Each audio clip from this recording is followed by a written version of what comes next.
एक बंदा है, नौजवान बच्चा, अभी जल्दी पढ़ के फारिग हुआ है स्कूल से। उसने एक दिन ऐलान किया था, हम हर मुसलमान से 100 रुपया चाहते हैं कॉलेज बनाने के लिए। 7 दिन में 7 करोड़ रुपए मुसलमानों ने दिए और उसने कॉलेज बनाया है, वली रहमानी ने। 7 दिन में 7 करोड़ किसे कहते हैं?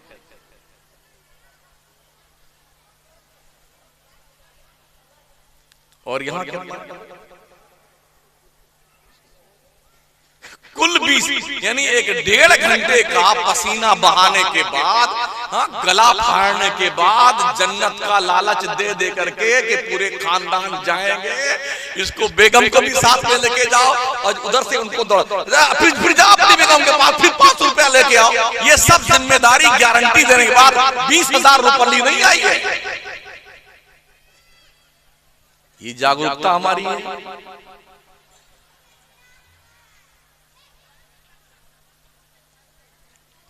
बिल्कुल न्याज कीजिए, फातिहा कीजिए। 50 रुपए की चीज में भी फातिहा लगती है, 10 रुपए की चीज भी फातिहा लगती है। ये जो 10, 50 दे 11वीं में, 12वीं में, खिचड़े में खर्च करते हो ना, इसी पैसे को इकट्ठा करके इमाम हुसैन के नाम बजाय खिचड़ा खिलाने के हुसैनी इंस्टीट्यूट कायम कर दो, जहां बच्चे पढ़ लिख करके हुसैनी किरदार के हामिल बने। अम्मा बाद फ़अऊज़ु बिल्लाहि मिनश शैतानिर रजीम, बिस्मिल्लाहिर रहमानिर रहीम। वलतकुम मिनकुम उम्मतुन यदऊना इलल खैर यमुरूना बिल मारूफ व यनहौना अनिल मुनकर। सदक़ल्लाहुल अज़ीम।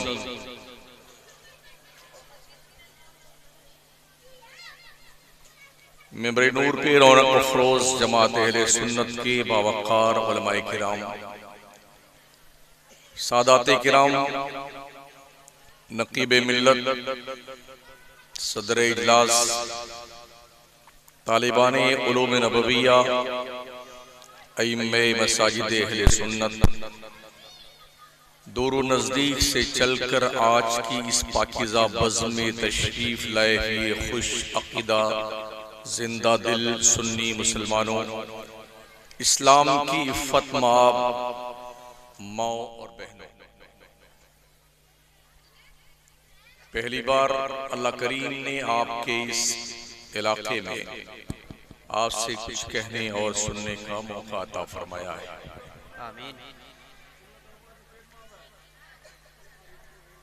उससे पेशतर एक खिताब जो दीनी मफाद के ताल्लुक से था, बिरादर दीनी हज़रत अल्लामा क़िबला खिताब को फरमा रहे थे और ग़ालिबन मदरसे के हवाले से कुछ इमदादी रकम भी आपसे वसूल फरमा रहे थे। इस्लाह मुआशरा आज के इस जलसे का उन्वान है, ग़ालिबन कल भी जलसा था। आपसे गुजारिश है कि आप बहुत ही गौर से मेरी गुफ्तगू समाअत कीजिएगा और मेरी तकरीर में नारा वगैरह मत लगाइएगा,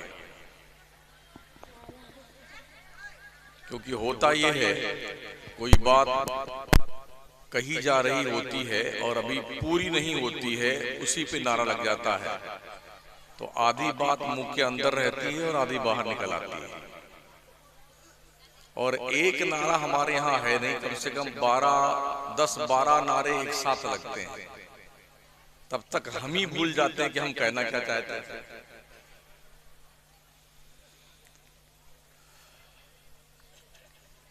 मैं अपनी माँ बहनों और बच्चियों से गुजारिश करूंगा, आप लोग थोड़ा खामोश रहें। दुरूशी पढ़िए, अल्लाहुम्मा सल्ली अला सय्यिदिना व मौलाना मुहम्मदिन व अला आलिहि व अस्हाबिहि व बारिक वसल्लिम सलातन व सलामन अलैका सय्यदी या रसूल अल्लाह अलैका सलातु वस्सलाम।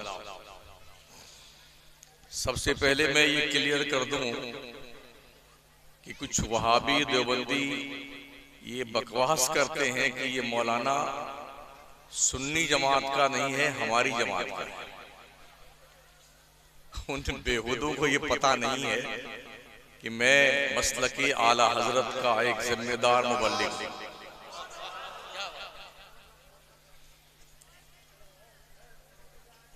हमारी कौम में जो बुराइयां फैली हुई हैं, मैं उन बुराइयों को दूर करने की कोशिश करता हूं। इससे हमारे हिज़्बे मुखालिफ को खुश होने की कतई जरूरत नहीं है।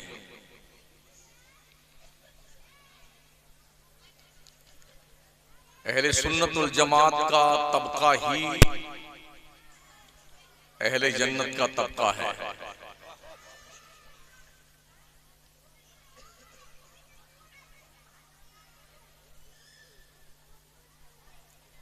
छोटी छोटी क्लिप बना करके मेरी और अपने अकायदे बातिला और खबसाए जमाना के नजरियातो अफकार को पेश करके ये समझाना चाहते हैं कि ये मौलाना जो है ये हमारी बात हो रहा है, ये तुम्हारी बात नहीं है, हमारी ही बात है जिसे हमने कहना छोड़ दिया था। गुज़िश्ता 42 साल से मैं तकरीर कर रहा हूं और जो हमने हालात का जायजा लिया है कश्मीर से लेकर कन्याकुमारी तक, हमारी कौम को हमने जलसों से अमल की दावत कम दी है, सिर्फ जन्नत का लालच दे करके ब्लैकमेल किया है। बस ये पढ़ लो तुम्हें जन्नत मिल जाएगी, ये वजीफा पढ़ लो जन्नत में पहुंच जाओगे, और एक बार सुभान अल्लाह कह दो जन्नत में 10 पेड़ लग जाएंगे। ये सब ठीक है, फजीलत अपनी जगह पर है, लेकिन क्या ये वजीफा हजरत अबू बकर को नहीं मालूम था? वो रात रात भर इबादत करके अल्लाह के दरबार में क्यों रोते थे? क्या हजरत उमर को ये वजीफे पता नहीं थे जो आज 1400 साल के बाद हमारे पास आए हैं?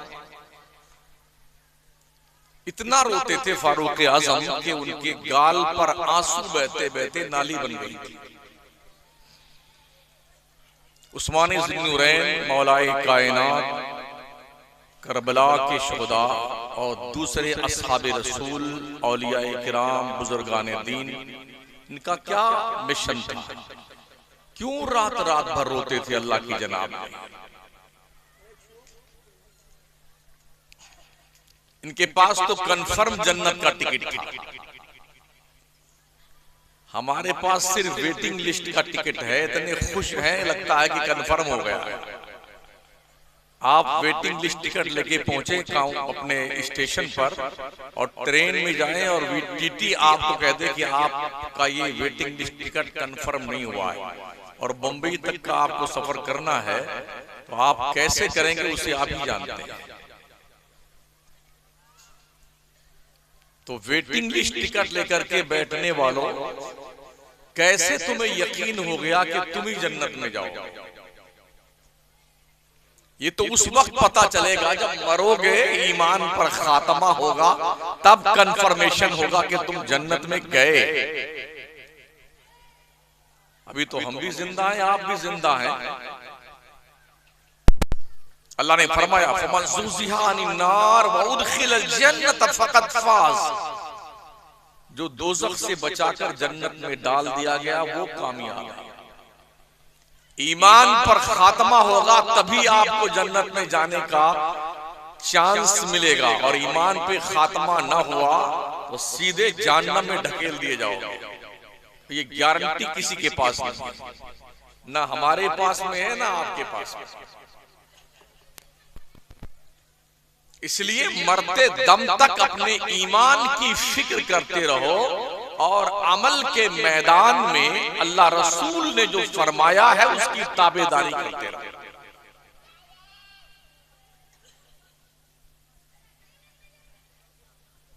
अल्लाह फरमाता है वल तकुम मिनकुम उम्मतुन यदऊना इलल खैर, तुम में एक गिरोह, एक जमात ऐसी होनी चाहिए जो लोगों को बुराइयों से रोके, अच्छाइयों का हुक्म दे, अल्लाह के रास्ते की तरफ बुलाए। आज जो हमारे यहाँ है तरीका, उसूल, ज़ाब्ता, मुल्क के तूलो अर्ज में सालाना हम सुन्नियों के लाखों जलसे होते हैं और इतनी तकरीरें होती हैं, लेकिन फिर भी आप किसी भी सुन्नी मस्जिद में जाएं तो नमाजी बराए नाम मिलते हैं। तो क्या नमाज वहाबियों पे फर्ज है? नमाज तो सुन्नियों तुम पे फर्ज है, तुम नमाज क्यों नहीं पढ़ते?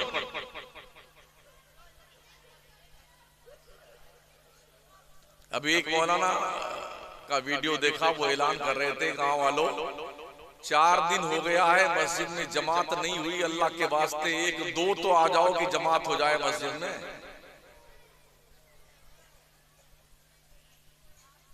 मेरे नबी पूरी रात क्यों रोते थे? यहां तक के अम्मा आयशा सिद्दीका फरमाती हैं मुस्तफा करीम सल्लल्लाहु तआला अलैहि वसल्लम जब सजदे में सर रखते तो रोते रोते मुसल्ला भीग जाता था, खड़े होते तो खड़े खड़े रोते रहते, दाढ़ी शरीफ भीग जाती थी, हिचकियां बच जाती थी और आका करीम के दिल की धड़कन की आवाज में ऐसे सुनती थी खौफे इलाही की बुनियाद पर, जैसे देगची में सालन पकते वक्त आवाज आती है, ऐसे नबी के दिल की आवाज आती थी। वो तो जन्नत के मालिक थे, क्यों रोते थे? मेरे रब ने इरशाद फरमाया ताहा मा अंज़लना अलैकल कुरआन लितशक़ा इल्ला तज़किरतन लिमन यख्शा। मुस्तफा प्यारे, हमने कुरान इसलिए नहीं उतारा है कि तू मशक्कत में पड़ जाए। क्यों इतना रोता?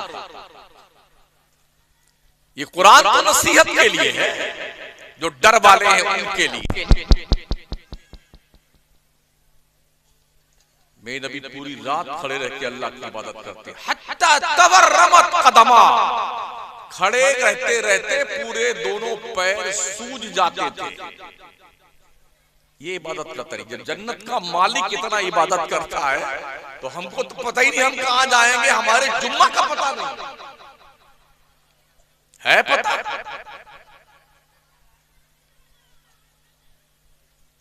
मेरे रब ने इरशाद फरमाया या अय्युहल मुज़्ज़म्मिल कुमिल लैला इल्ला क़लीलन निस्फ़हु अव इंक़ुस मिन्हु क़लीला औ ज़िद अलैहि वरत्तिलिल क़ुरआन तरतीला। ओ चादरे नूर ओढ़ने वाले, रातों को इबादत कर मगर थोड़ी रात जाग, मगर पूरी रात बंदगी मत कर मेरी।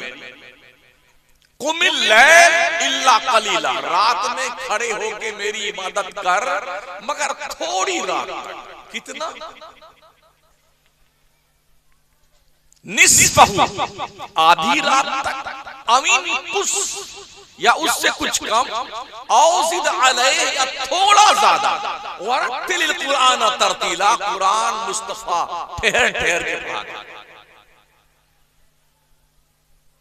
आज तक मुझे भी हो गया लगभग 45 साल से नमाज में पढ़ रहा हूं और 40 साल से पढ़ा रहा हूं। अब तक एक भी इंफॉर्मेशन नहीं आई कि शमसुद्दीन थोड़ी नमाज कम पढ़ा कर, न किसी अमीरी जमात के पास आई है न किसी फकीर जमात के पास आई। ये मुस्तफा करीम का स्पेशली मकाम है कि अल्लाह फरमाता महबूब ज्यादा देर तक मेरी बंदगी मत कर। क्यों? इसलिए अल्लाह फरमाता इन्ना लका फिन्नहारी सबहन तवीला, ए मुस्तफा तू दिन में बहुत सारे काम करता है, थक जाता है, तो देर तक मेरी बंदगी मत कर, सो लिया कर थोड़ी। ये महबूब है महबूब, और महबूब के नाज उठाए जाते हैं।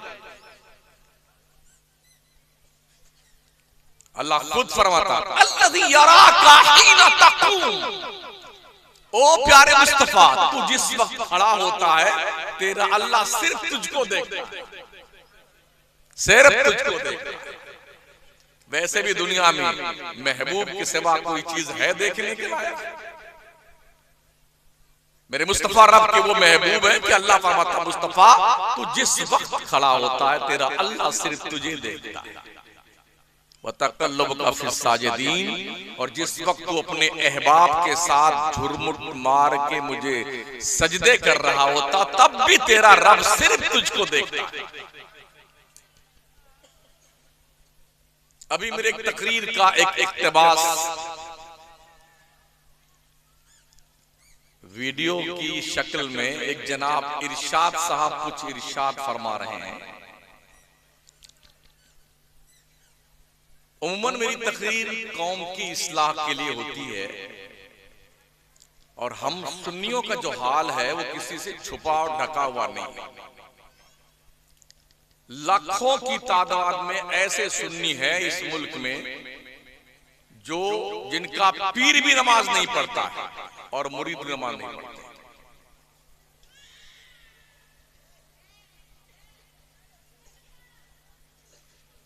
उस तनाजुर में मेरी गुफ्तगू है कि तुम्हारा किसी का बाप भी बख्शवा नहीं सकता, तो जनाब ने इसको उठा करके आकाए करीम तक पहुंचा दिया।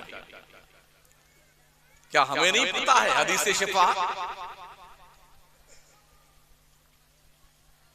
जिब्रील आए मुस्तफा की बारगाह में, उन्होंने अर्ज की अल्लाह के रसूल अल्लाह ने फरमाया है जाओ मेरे मुस्तफा से कह दो अगर तुम चाहो तो तुम्हारी आधी उम्मत को बख्श दूं, अगर चाहो तो तुम शफात ले लो।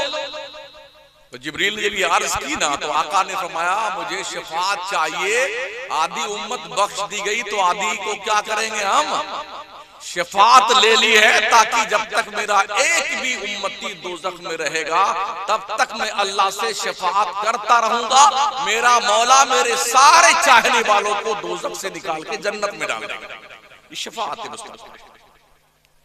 अंबिया शफात करेंगे, शुहदा शफात करेंगे। हदीस शरीफ में आया है शहीदों के खून के एक एक कतरे के बदले में उम्मते मोहम्मदिया के 70,000 गुनहगार बख्शे जाएंगे। हाजी शफात करेगा, आलिम शफात करेंगे, नाबालिग बच्चे मर जाएं तो वो बच्चे भी शफात करेंगे। इसीलिए जनाजे की नमाज जब नाबालिग बच्चे की पढ़ी जाती है तो उस दुआ में शाफ़िअ व मुशफ़्फ़ा लिखा हुआ आता है, ये आदमी पढ़ता है। और बच्ची मर गई है नाबालिगा है तो शाफ़िअत व मुशफ़्फ़ा लिखा हुआ आता है, ये पढ़ा जाता है, वो भी शिफात करेंगे। शिफात का एक चैप्टर है, उससे किसी को इनकार नहीं। बोले अल्लाह जिसके दिल में जर्रा बराबर राई का ईमान होगा सबको जन्नत में भेजेगा। हमारा ईमान है इस पर, तो क्या अब नमाज पढ़नी बंद कर दी जाए, रोजा रखना बंद कर दिया जाए? जब अल्लाह बख्श ही देगा तो फिर क्या बात है? चलो साहब नमाज छोड़ दो, रोजा छोड़ दो, हज छोड़ दो, ज़कात छोड़ दो, अंड संड जो चाहो सो करो, ला इलाहा इल्लल्लाह मोहम्मद रसूलुल्लाह पढ़ लिया तो जन्नत में जाना ही जाना। क्या इसका ये मतलब है? जी नहीं। शफात करने वाला पैगंबर भी इबादत करता। हम पर तो 5 वक्त की नमाज फर्ज है, मेरे नबी पे 6 वक्त की नमाज फर्ज थी। और मेरे करीम आका ने जिन्हें कंफर्म टिकट जन्नत का दिया था वो लोग रात रात भर रोते थे। हज़रत अबू बकर नबी फरमाते हैं जिसे जन्नती देखना है अबू बकर को देख। अशरे मुबशरा के 10 वो सहाबी जिनको मेरे मुस्तफा ने दुनिया में जन्नत की बशारत दी है, ये सब रोते थे।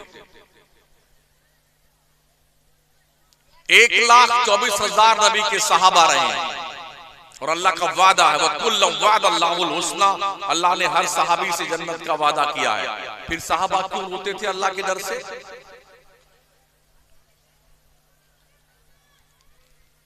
कुछ लोगों को यह शौक चल रहा है कि किसी की तकरीर पर कुछ अपनी तरफ से इरशाद फरमा करके हाईलाइट होना चाहते हैं। भाई हमसे पूछो ना, हमने क्यों कहा और किसके लिए कहा है। क्या कोई मोमिन इसका इनकार कर सकता है कि नबी शफाअत नहीं करेंगे?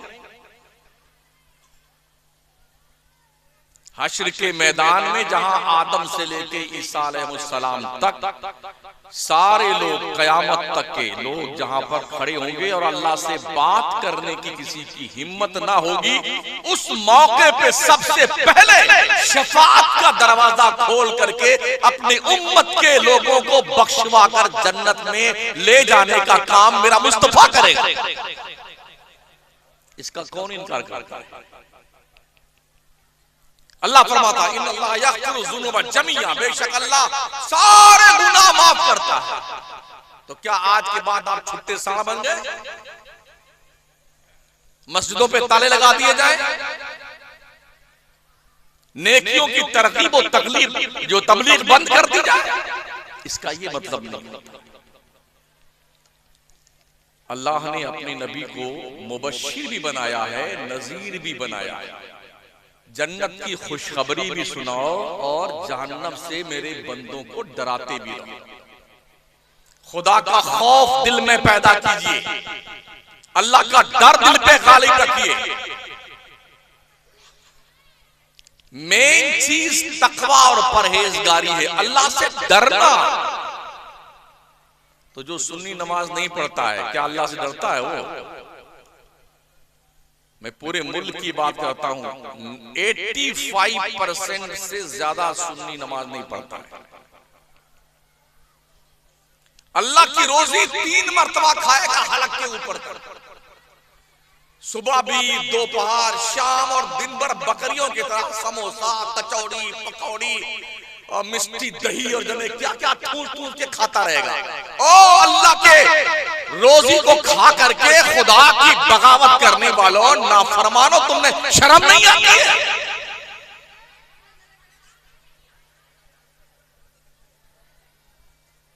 तुम्हें रब का डर नहीं लगता? अल्लाह फरमाता है इन्ना अंज़रनाकुम अज़ाबन करीबा, कुरान की पूरी आयत, हम बेशक तुम्हें उस अजाब से डरा रहे हैं जो बहुत करीब है आने वाला था। तो करम फरमा इरशाद साहब, मुफ्ती साहब भी हैं, कहीं के हैं, मुझसे पूछे बगैर उन्होंने सुलह कुल्ली की सनद भी मुझे दे दी। हाँ, यूट्यूब पर जो है अभी चल रहा बहुत ज्यादा सुलह कुल्ली, और बोले अगर हमको ये ना होता तो हम ये कहते तेरी दोज़ख से तो कुछ छीना नहीं, खुल्द में पहुंचा रज़ा तो फिर तुझको क्या। हमको समझाते हो मसला की आला हज़रत क्या है? मैं मुफ्ती आज़म हिंद का मुरीद हूं, आला हज़रत की साहबजादे का मुरीद हूं। मेरे सारे बच्चे सरकार ताजुल शरिया के मुरीद हैं। हम पूरे मुल्क में सुन्नियत के दिफा के लिए बरसरे पैकार हैं।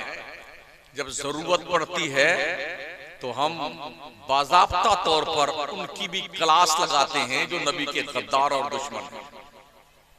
हम खामखा उनके नाम की माला नहीं जपते अपने जलसों में। ये पब्लिक सुन्नियों की है, स्टेज सुन्नी का है, सजावट सुन्नियों ने की, पैसा सुन्नी का, मैग सुन्नी का, सारे सुन्नी लोग बैठे। हम पूरी रात वहां भी क्या हो गया यार हमको? हमने सिर्फ 40-45 साल से यही किया है। ये एनर्जी अगर हमने अपने सुन्नियत पे सर्व की होती, अपनी कौम को अल्लाह के दर पे झुकाया होता, तो आज सुन्नी की तादाद मस्जिदों में भरी होती। सुन्नी सब तो जन्नत ही बांट रहे हैं। अगर एक मौलवी शमसुद्दीन कादरी लोगों को जन्नत के दरवाजे तक ले जाने का तरीका बता रहा है, तो हमें तो हमारे हाल पे छोड़ दो यार। तुम तो बांट ही रहे हो जन्नत, ये तुम्हारे अब्बा की, ये तुम्हारे दादा की, ये जन्नत तुम्हारी बेगम की, तुम्हारे बहन की, सारी जन्नत तुम्हारी। जन्नत कोई फुटपाथ की दुकान समझा है तुमने? बड़ी आसानी से ले लोगे। गरीब नवाज सरकार ने 70 साल तक सोने के लिए ये पीठ जमीन से नहीं लगाई है, रात रात भर इबादत करते थे।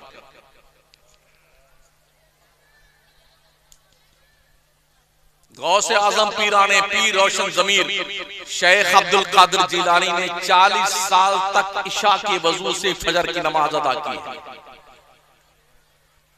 कहां बैठे हैं? हर नबी ने, हर रसूल ने, हर वली ने बंदों को अल्लाह के दर पे झुकाया है, अपने दर पर नहीं। आज हालत यह है कि तुम हमारे मुरीद बन जाओ, हम तुम्हारे पीर साहब हैं, बस हम भी मौज से तुम भी मौज से। ये पीरी मुरीदी का कॉन्सेप्ट नहीं है। पीर वो है जो कौम के दिल को साफ करे और सर को खुदा के दहलीज पे झुका दे, उसे पीर कहते हैं। अब तो औरतें भी पीर बन गई है। हाँ, इतनी बड़ी बड़ी दाढ़ी वाले औरतों से मुरीद हो रहे हैं। इतनी जहालत हमारे यहां आ गई है। मैं पर्सनल एक नहीं कई दर्जन ऐसे मजारों को जानता हूं जहां ईंट पत्थर भी नहीं है, कोई मुर्दा दफन नहीं है, जहां गधा है, बिल्ली है, वहां भी जो है उर्स हो रहा बिल्ली का। दूर क्यों जाइए, आइए ना छोटा शरीफ सरकार मखदूम सिमना के आस्थाने पे बिल्ली दाई का मजार वहां बना हुआ है। और बाज़ाब्ता वहां यह अकीदा बताया जाता है, वहां भी मुजव्वर बैठा हुआ है, जिसको दमा का मर्ज है तो ये बिल्ली अम्मा ठीक करती है, अस्पताल बंद कर दिए जाए।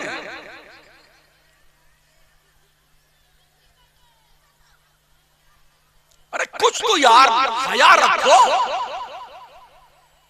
बिलाशुबा वलियों को रब ने तसर्रुफात अता फरमाए। मैं यही जब कहता हूं, क्या मुझे बता दो आप गौसे पाक ने अपने पीर का ऐसा उर्स किया था जैसा आज हो रहा है? गरीब नवाज ने क्या अपने पीर का ऐसा उर्स किया था जैसे आज हो रहा है? ये बड़की दे गए, ये छुटकी दे गए, ये लंगर, ये भंडारा खाओ। अब जो जुलूस निकल रहा है वो कलंदर का जुलूस निकल रहा है, वो हिजड़ों का निकल रहा है, अब उनकी चादर आ रही है, अब नचनिए आ रहे हैं, यही सब रह गया बाजारों पे। और हैरत इस बात पर है, लोग सपोर्ट करते हैं इस खबीस ज़हनियत का। हम यही बोलते तो लोग कहते हैं वहाबियों की बोली बोल रहा है। मुझे बता दो सुन्नियों की ये बोली कहां से है? कहां लिखा है कि औरतें मजार पे जाएं? मेरे मुस्तफा के मजार मुकद्दस के अलावा किसी भी मजार पर औरतों को जाने की इजाजत नहीं है। इमाम अहले सुन्नत ने बाज़ाब्ता तौर पर यह हदीस नक़्द फरमाई, लानल्लाहु अला ज़ायरातिल क़ुबूर, कब्रों की ज़ियारत करने जाने वाली औरतों पे अल्लाह की लानत है।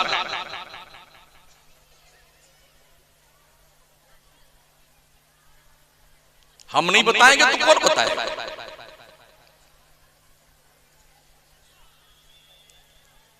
एक मजार देखा, उस मजार के ऊपर इतना मोटा मोटा डंडा लटकाया हुआ है।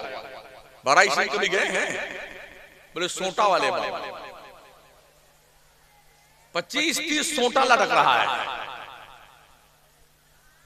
ये क्या भाई, क्या थिंकिंग है ये?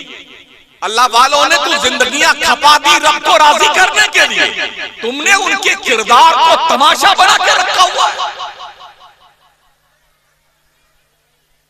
वहां भी जाए चूल्हे बाढ़ में उसकी ऐसी तैसी, हमें क्या करना वहां भी ऐसे। पर मुझे बताओ कहां पर सुन्नियत में यह आता है?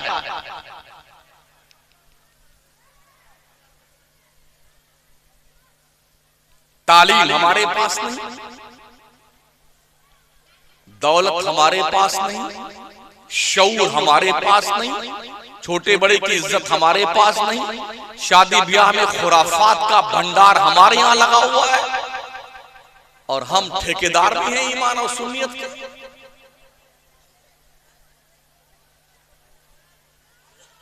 ये बेचारे मौलाना हमारे चंदा कर रहे थे हजरत, हजार हजार रुपए, 50-50 रुपए, 10-10 रुपए, 5-5 रुपए, ये जरूरत पड़ती है मदरसों के लिए।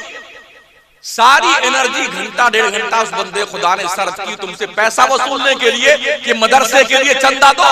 अगर इसी कौम से कव्वाली नाच गाने पे पैसा तलब किया जाता, बगैर पूछे लाखों रुपया देता बंदा सुन्नी, बगैर पूछे। और यहां जो 100 रुपया लेके भी आए हैं ना, तो मौलाना के हाथ ही में देना चाहते थे ताकि उनका नाम लिया जाए कि हमने भी दिया 100 रुपया, और उनके नाम पे नारे लगते। ये हमने भी अंदाजा लगाया।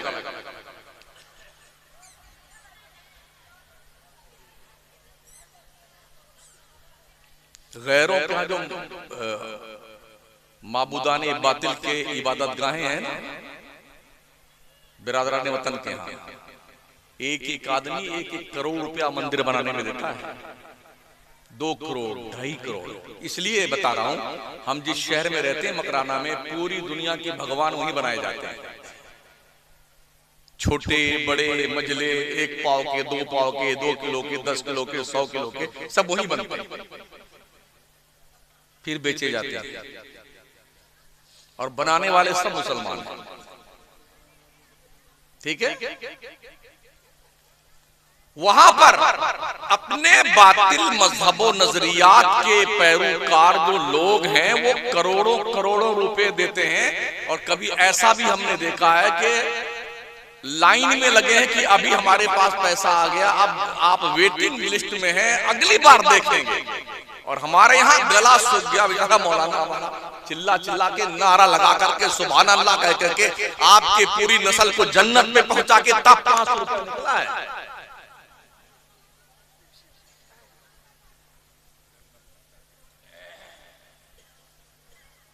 एक भी ढंग का कोई स्कूल है सुन्नियों के पास में। अपने बच्चों को डॉक्टर बनाइए, इंजीनियर बनाइए, लॉयर बनाइए, आईएएस ऑफिसर बनाइए, आईपीएस बनाइए, आरएएस बनाइए। अपनी बेटियों को डॉक्टर बनाइए। क्यों? इसलिए कि जाहिर सी बात है आधा तबका औरतों का है, आधा मर्दों का है। बच्चों की पैदाइश के वक्त जानते हो क्या होता है? औरतें नंगी होती हैं अस्पताल में, जहां पर गैर मुस्लिम या मर्द डॉक्टर होता है, वो आकर के मादरजाद नंगा करके औरत को देखता है। कम से कम तुम्हारी बेटी मुस्लिम कौम की डॉक्टर रहेगी, इतना तो लिहाज होगा कि आपके बहन बेटी का वो पर्दा तो महफूज रखेगी।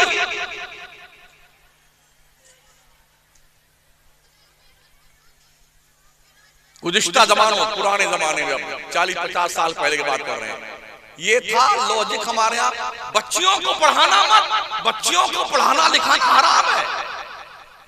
एक जमाने तक यही राग गाया गया कि बच्चियों को मत पढ़ाओ, बच्चियों को मत पढ़ाओ, बच्चियों को मत पढ़ाओ। अब वही फतवा देने वाले बच्चियों का दारुल खोले बैठे हुए हैं। आज क्या हो गया भाई? क्यों जायज हो गया? ये वक्त की जरूरत है। इसलिए कि बाप क्वालिफाइड होगा, वो तो दिन भर थका हारा स्कूल में, कॉलेज में, ऑफिस में, दुकान पे, मार्केट पे सारा वक्त गुजारता है। अगर औरतें क्वालिफाइड रही तो बच्चों की एक मुस्तकिल नस्ल को बेहतरीन सही सोच देने की जिम्मेदारी मुस्लिम कौम और औरतों के इस तबके का है। इधर बैठ,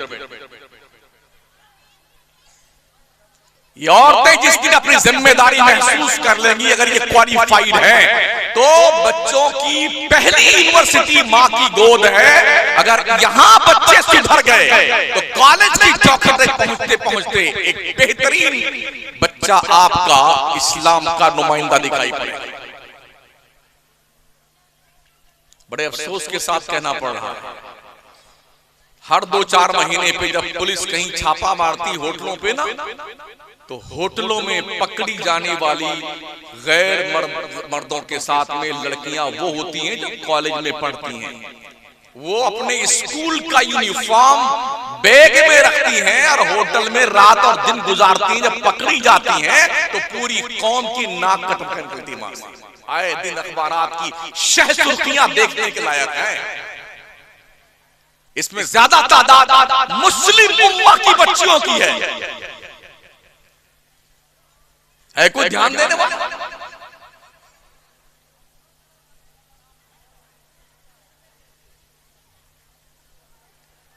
हमने मुल्की पैमाने पर सिर्फ एक दानिशगाह जो मारहरा शरीफ की, वहां के पीराने तरीकत को और उनकी तकरीरों को, उनके एक्टिविटीज को देखा। उनका एक ही कहना है, आधी रोटी खाओ, बच्चों को पढ़ाओ। तालीम पर ज्यादा फोकस डालिए, इसलिए कि किसी भी कौम के रोशन मुस्तकबिल की जमानत पढ़ी लिखी जनरेशन होती है, क्वालिफाइड जनरेशन होती है।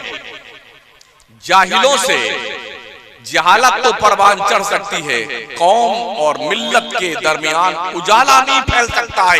ये रोशनी पढ़े लिखे लोगों से आएगी। इसलिए बच्चों को पढ़ाइए और बच्चियों को पढ़ाइए।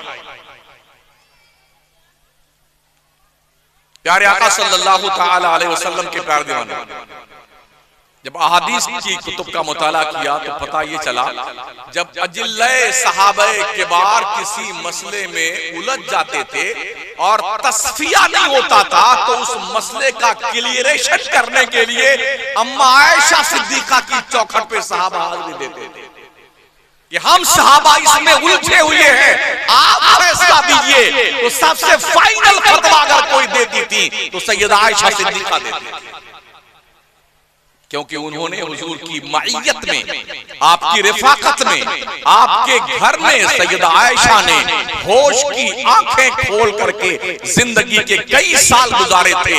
रात भी देखी थी, दिन भी देखा था उन्होंने, और हर मामले में हुजूर के फरमुदात की बेशुमार अहादीस सैयदा आयशा सिद्दीका के दिल में महफूज थी।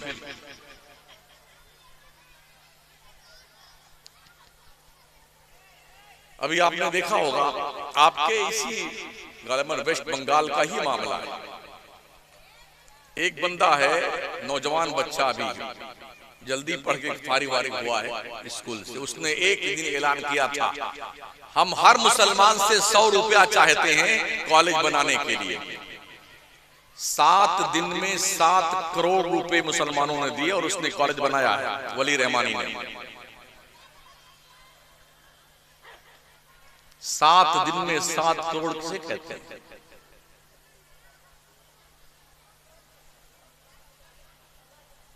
और यहां क्या कुल 20, यानी एक 1.5 घंटे का पसीना बहाने के बाद, गला फाड़ने के बाद, जन्नत का लालच दे दे करके कि पूरे खानदान जाएंगे, इसको बेगम को भी साथ में लेके जाओ और उधर से उनको फिर जाओ अपनी बेगम के पास, फिर 500 रुपया लेके आओ। ये सब जिम्मेदारी गारंटी देने के बाद 20,000 रुपये नहीं आई है। ये जागरूकता हमारी है।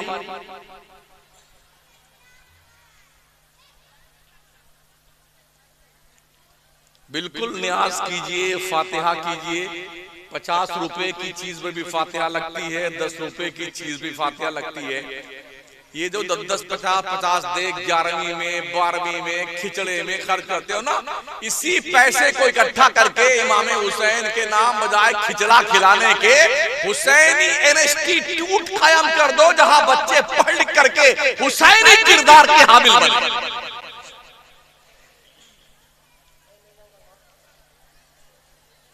जीलानी इंस्टीट्यूट, मोइनुद्दीन चिश्ती यूनिवर्सिटी, इमाम अहमद रजा यूनिवर्सिटी, ये बनाओ ना। क्या दिक्कत आती है आपको? क्यों नहीं बनाते हो? ये क्यों पैसे बर्बाद करते हो खुराफातों पे? और यूं माशाल्लाह 2-2 प्लेट खाने के बाद 3-3 प्लेट, बड़ा नमक भी ठीक था और मिर्ची भी ठीक थी, बहुत स्वादिष्ट सामान था, सिर्फ इतने काम के लिए।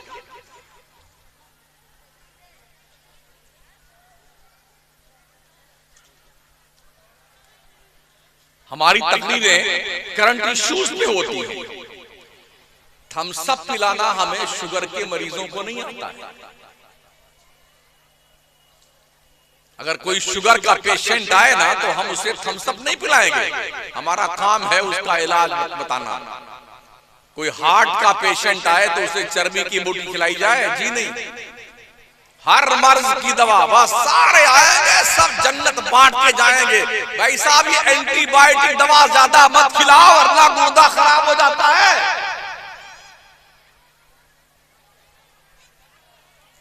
जलसे कराओ, हर आलिम को उन्वान दो कि जनाब अल्लामा महोदय आपको इस उन्वान पे तकरीर करनी है और तैयारी करके आना 1 घंटा, 1.25 घंटा। अगर वो उस उन्वान पे तकरीर ना करे तो बीच तकरीर में रोक दो, भाई साहब तकरीर बंद कीजिए, आज हम तकरीर एक किराया लीजिए, अपने घर तशरीफ ले जाए। जिस दिन से हमारी कौम के अंदर ये बेदारी पैदा हो गई तो हमारी कौम के लोगों को बहुत अच्छे अच्छे मसाइल सीखने को मिलेंगे। अलग अलग उन्वान पे, अलग अलग टॉपिक पे, अलग अलग अंदाज में आपको दीन की बातें बताई जाएंगी और लोग जिम्मेदाराना गुफ्तगू करेंगे। और जो लोग मेहनत नहीं करेंगे वो इस स्टेज से भाग करके कोई धंधा पानी सब्जी बेचेंगे जाकर। इसलिए कमेटियों को एक्टिव होने की जरूरत है। हम जहां भी जाते हैं ना तो जैसे मेरे नाम का पोस्टर छपता है तो सबसे पहले कमेटियों के पास फोन आना शुरू, अरे किसको बुला रहे हो? वो तो सुलह खुली है। किसको बुला रहे हैं? वो तो सुन्नियों के खिलाफ तकरीर करता है। अगर सुन्नी खुराफात करता है तो क्या इसको जन्नत की बिशारत सुनाएंगे हम?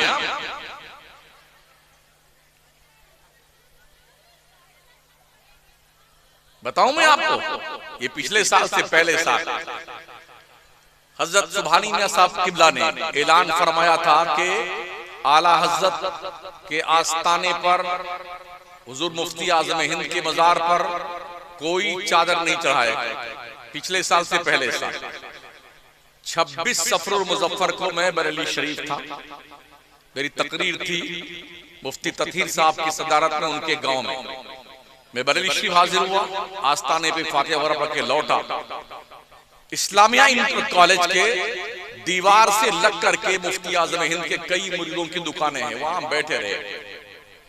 तो हजरत ने मना फरमाया। मैंने जायजा लिया कि दरगाह शरीफ क्षेत्र में रजा नगर सौदागरान मोहल्ले में किसी दुकान पर चादर नहीं दिखी मुझे, मगर हमारी कौम के नौजवान गुंडे बदमाश मवाली टपोरी टाइप के सुन्नी इधर इस जलसा हो रहा है इस्लामिया इंटर कॉलेज के अंदर। उलमा खिताब फरमा रहे उर्से रजा की तारीख में 25 सफर मुजफ्फर को, और उसके बगल के सड़क पर कम से कम 3 घंटा जाम किया सड़क। नौजवानों ने डीजे लगा करके चादर का जुलूस निकाला बगावत करने के लिए। हमको क्यों रोका गया चादर चढ़ाने से? शर्ट उतार करके यूं नचा रहे थे और डांस कर रहे थे। पिछले साल से पहले साल की बात है।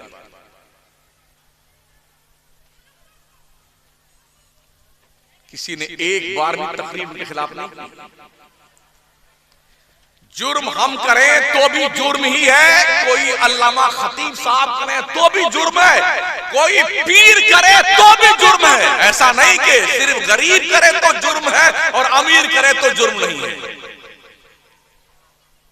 हालांकि अभी जो मुल्क का हाल यही है, गरीब कोई मच्छर मार दे तो कातिल कहलाता है और सियासतदान चाहे 7 खून कर दे तो उसे माफ कर दिया जाता है। यही है ना अभी। डरिए अपने रब से, सिर्फ रब से डरना सीखो, रब से और किसी से नहीं। जो बंदे रब से डरते हैं ना दुनिया उनसे डरती है। डरना शुरू करो अपने परवरदिगार से। ये भी सुन लो, अगर आपने ये सोच रखा है कॉलेज में यूनिवर्सिटी में हमारे बच्चे पढ़ने जाएंगे तो वहां से बहुत बढ़िया सुन्नी बन के आएंगे, गलत सोच आपकी है। मदरसे में बच्चे पढ़ने आते हैं 5 से 7%, और वो भी जिन बच्चों का दिमाग काम नहीं करता है इल्ला माशाअल्लाह, वो बच्चे ज्यादा मदरसे में भेजे जाते हैं। जो इस बच्चा किसी मदरसे में नहीं चलता वो आएगा, हजरत इसको यहीं डाल लीजिए, ये माल कहीं नहीं चला, आप ही इस पे कुछ मेहनत कीजिए। खा पी के बच्चे मुचंडे बन के परवान चढ़ते हैं मदरसों में, इल्ला माशाअल्लाह। बहुत कम बच्चे हैं जो पढ़ने लिखने वाले होते हैं, परसेंटेज कम है। और जो थोड़ा माइंडेड जीनियस बच्चे होते हैं उन्हें स्कूल भेजा जाता है, कॉलेज यूनिवर्सिटी, और उनका ईमान संभालने और बचाने के लिए वहां कोई सुन्नी लेक्चरर नहीं है, कोई सुन्नी प्रोफेसर नहीं है, कोई सुन्नी मास्टर नहीं है। तो हमारा वो बच्चा जब डॉक्टर बन के निकलता है, लॉयर बन के निकलता है, तो वो मुज़फ़्फ़फ़ बन के चलता वहां से। घर सुन्नियों का था, सुन्नियों के घर पैदा हुआ, सुन्नियत के माहौल में जवान हुआ, मगर कॉलेज यूनिवर्सिटी की तालीम ने उसे पिलपिला बना दिया या दीन से बेगाना बना दिया। आप चले जाइए मुस्लिम यूनिवर्सिटी में, गिन लीजिए उंगली पे कितने सुन्नी लेक्चरर हैं। आप चले जाइए जामिया मिल्लिया में, हमदर्द में चले जाइए। हमने अपनी सारी एनर्जी सिर्फ खुराफात में खर्च की है।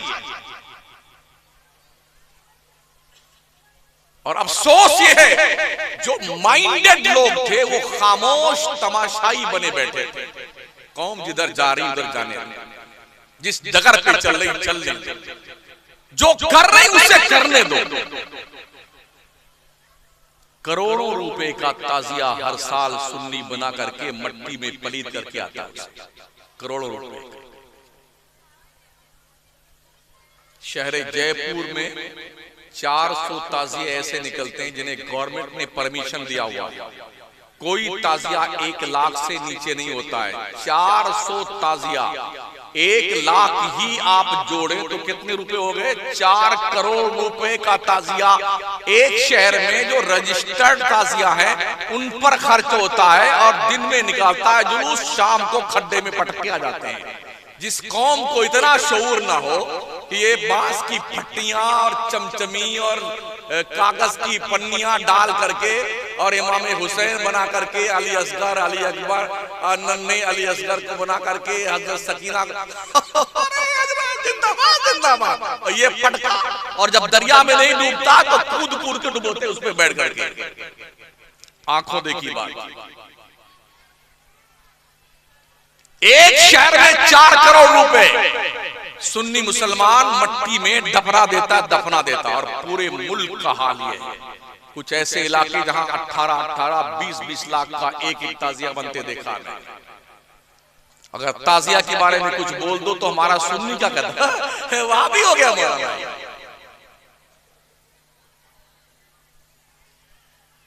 मुझे अफसोस है यार, इमाम हुसैन शहीद होते होते करबला में अल्लाह की इबादत करते हुए, सजदा करते हुए शहीद हुए। और सुन्नियों, तुम्हें इमाम हुसैन का सजदा क्यों याद नहीं आता? तुम्हें ताजिया याद आता है? 3 दिन से भूखे और प्यासे हैं मगर सजदा किसी का कज़ा नहीं हुआ है। तुम्हें यह क्यों नहीं याद आता? शादी का मौका आ जाए ना किसी घर में, इल्ला माशाअल्लाह, तो नमाजें आप बहुत बिजी हो गए, नमाज छूट रही तो छूटने दो, ये काम हो जाना चाहिए। कोई मरा गया ना तो वहां भी नमाजें गायब। अच्छे नमाजियों को देखा। और अल्लाह रहम फरमाए हमारी कौम पर। आजकल की शादियों के हालात तो ऐसे हैं कि लगता ही नहीं कि मुसलमान की शादी। हमारी बच्चियां, हमारी बहनें, हमारी माएं दुपट्टा गायब सर से, बाल खुला रखने का एक नया फैशन देखा मैंने 2-4 साल से। एकदम सारे बाल खुले रहते हैं, दुपट्टा गायब, पतले पतले कपड़े पहने जाते हैं, और पूरे महफिल में शादी के स्टेज से लेके नीचे तक ये भुतनियां और चुड़ैलें चारों तरफ हमलावर रहती हैं। क्या इनके बाप मर गए हैं? क्या इनके भाइयों का इंतकाल हो गया है? क्या इनके शौहरों के जनाजे उठ गए हैं? ओ मुस्लिम उम्मा की औरतों, क्या तुम्हें पता नहीं सैयदा फातिमा ज़हरा औरतों के जन्नत में जाने की कमांडर इन चीफ है? जिनका चेहरा न देखा महो मेहर ने, उस रिदाए मुजाहत पे लाखों सलाम। सारी दुनिया की मुस्लिम औरतें सैयदा फातिमा ज़हरा की क़ियादत में जन्नत में जाएंगी। अगर सैयदा फातिमा ज़हरा ने पूछ लिया तुमने पर्दे का एहतराम नहीं किया था, तुम्हारे पास इसका क्या जवाब होगा? आज तो ब्यूटी पार्लर बने हुए हैं, यहां तक मेहंदी लगाई जाती है, यहां कांधे तक। किस कदर बेहयाई का माहौल है, कितना बेगैरती का माहौल है यार। आज के 25-30 साल पहले क्या औरतें लड़कियां दुल्हन नहीं बनती थी? आज क्या बलाएं आ गई। गरीब बाप बड़ी मुश्किल से अपने बच्चियों की शादी करने का इंतजाम करता है। 40,000 50,000 का सिर्फ मेकअप करवाया जा रहा है आज की तारीख में। ना बच्चियों को एहसास है, ना बच्चियों की माओं को एहसास है। मेरे पैगंबर ने फरमाया था, शादियां आसान बनाओ, ज़िना को मुश्किल कर दो। बरकत की शादी वो है जिसमें खर्चा कम हो। हमने देखा यही है, एक शादी पर 1 लाख से लेकर के 1 करोड़ रुपए और 10 करोड़ रुपए इसी मुल्क में खर्च हो रहे हैं। दूल्हे राजा इतने बड़े फटीचर और मंगते होते हैं, वो दूल्हा बनते हैं तो सारा पैसा दुल्हन के घर वालों से दूल्हा बनने का वसूल लेते हैं।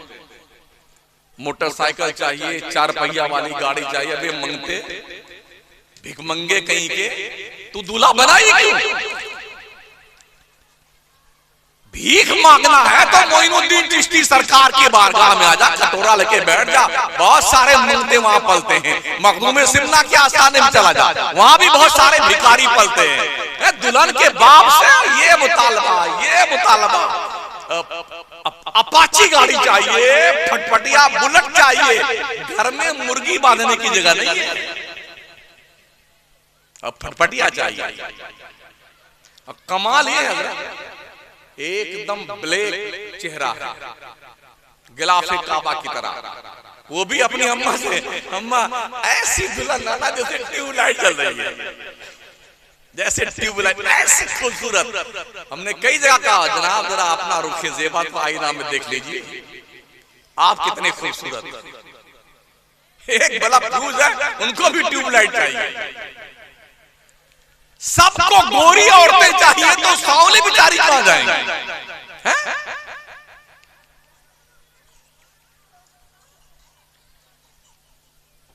अगर एक बाप जिसकी आमदनी पर डे सिर्फ 500 रुपए है, मुझे बताओ वो घर का खर्चा चलाए या अपनी बेटी का दूल्हा बनने वाले शख्स के मंगते के लिए फटफटिया का इंतजाम करे?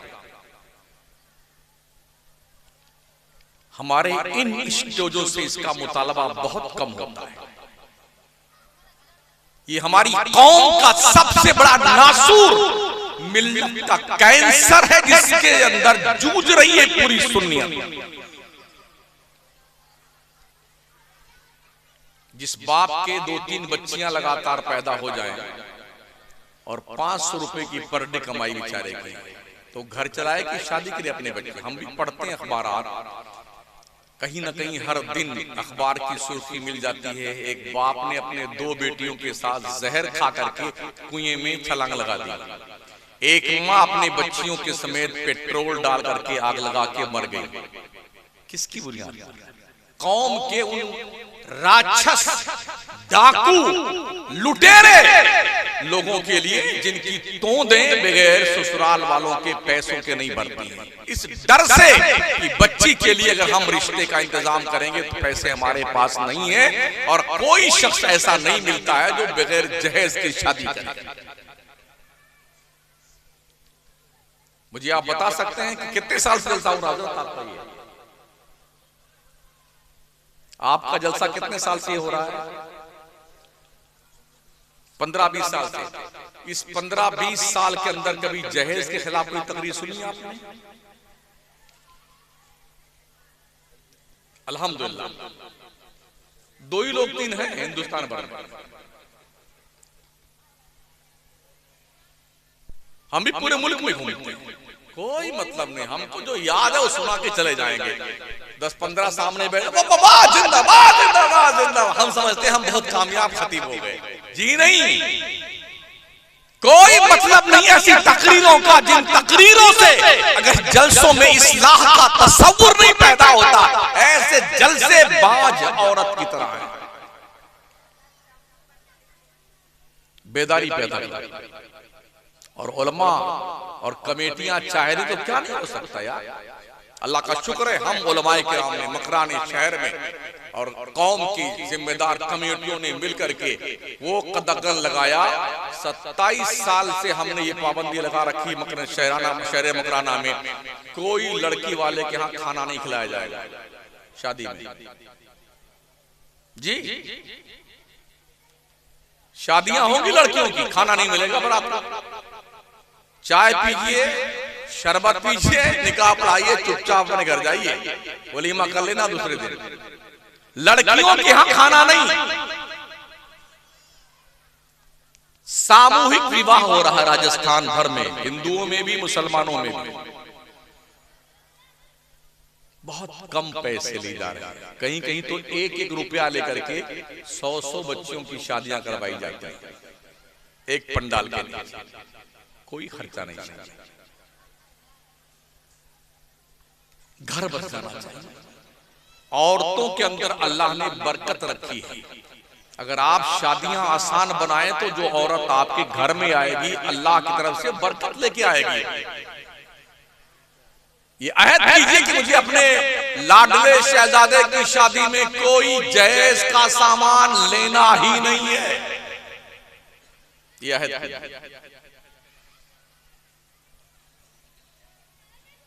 फिर देखिए अल्लाह कितनी बरकत आपको देता है। शादी ब्याह तो ये इंसानी जिंदगी की जरूरत है ना। अकेले तो सिर्फ अल्लाह ही अच्छा लगता है। ला रहबानियत फिल इस्लाम, पैगंबर फरमाते हैं इस्लाम में जोगीपन नहीं है कि जी हम तो अकेले रहेंगे, हम शादी नहीं करेंगे। कई लोग हैं हमारे मुल्क में अब तक कुंवारे हैं, बुढ़ा गए हैं, और कुछ लोग शादी करके भी कुंवारे हो गए हैं इसी मुल्क में। तो शादी इंसानी जरूरत का नाम है। जोड़े अल्लाह ने जन्नत में बनाए हैं, शादियां तो होती हैं। इसलिए शादियों को करने के लिए पैगंबर इस्लाम ने फरमाया है 4 बुनियाद पे शादी होती है। या तो आदमी शादी करता है हुस्न की बुनियाद पर, खूबसूरती की बुनियाद, या शादी करता है हसब नसब की बुनियाद पर, खानदान बड़ा है, या शादी करता है रुपया और नोट मिलने की बुनियाद पर, या शादी करता है दीनदारी की बुनियाद पर। अब सुनिए पैगंबर क्या फरमाते हैं। जो इसलिए शादी करते हैं कि बहुत खूबसूरत औरत मिलेगी, फरमाया पे पैगंबर ने ये हुस्न ज्यादा दिन तक नहीं रहता है, ढल जाता है। जो शादी करते हैं हसब नसब की बुनियाद पर, खानदान बड़ा है, अगर कोई वक्त आया तो लाठी चलाने वाले हमारी तरफ से कई लोग आ जाएंगे। मेरे पैगंबर फरमाते हैं अल्लाह तुम्हें जलील कर देगा। अगर कोई शादी करता है कि यहाँ से पैसा बहुत मिलेगा तो अल्लाह तुम्हें मंगता और भिखारी बना देगा। जो शादी करता है कि दीनदार लड़की है इसलिए शादी करो, तो आका फरमाते हैं अल्लाह ऐसी शादी में बरकत पैदा करता है। फैसला आपने करना है कि आपको कौन सी शादी पसंद है। ये 4 क्वालिटी है शादी, सेलेक्ट कीजिए। जिन्होंने अब तक शादियां नहीं की हैं लड़कों ने, और जल्दी है कोई शादी का उनका नंबर आने वाला है, तो उनसे मेरी गुजारिश है अगर तुम्हारे अब्बा अम्मा नहीं मानते हैं कि जहेज तो हम लेंगे ही, तो जैसे कल शादी है तो आज ही रात में टिकट कटा के चुपके से बंबई भाग जाना। और जब कल शादी के मौके तुम्हें ढूंढे अम्मा की गुड्डू कहाँ गया तो पता चले तो बंबई भाग गया। अब ले जाओ बारात, किसके ले जाओ।